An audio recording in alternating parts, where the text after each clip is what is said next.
So here is question 3A part 4.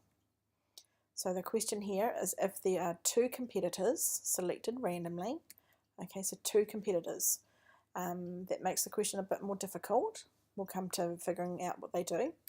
And we want to know if they're randomly selected, what's the probability the first one competed in athletics, and, now there's an important word in probability, and in probability means times. So we want to know what's the chance that the first one did athletics and the second one was swimming. So let's write that down. We want to know the probability that the first person did athletics and the probability that the second person did swimming. So for our athletics, we know we've got 2,119 competitors that did athletics, and that's out of the 3,026 competitors in total. Okay, so it's just randomly selecting from all competitors. And means times, so I'm going to multiply that by the probability for person number 2. So person number 2, he or she competed in swimming.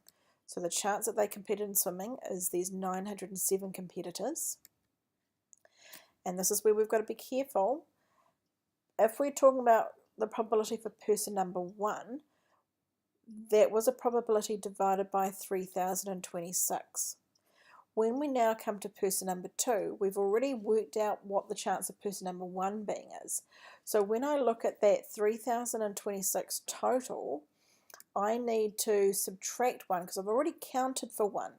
So person number 1 has already been counted in that 3,026. So I need to divide by 3,025 for person number 2 because I've got person number 1 dealt with, and that means the 3,026 minus that 1 I've already figured out leaves me with 3,025 people left. So then I'm going to multiply those probabilities and I get a value of 0.2100.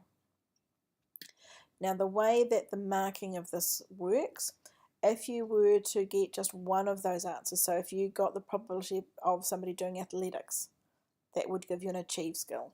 Or if you found the probability of somebody doing swimming, that would get you an achieve skill.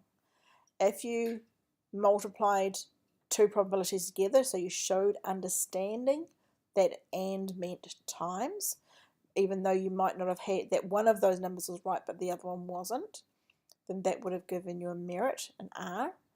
Or if you got the final answer, then that would have given you your excellence.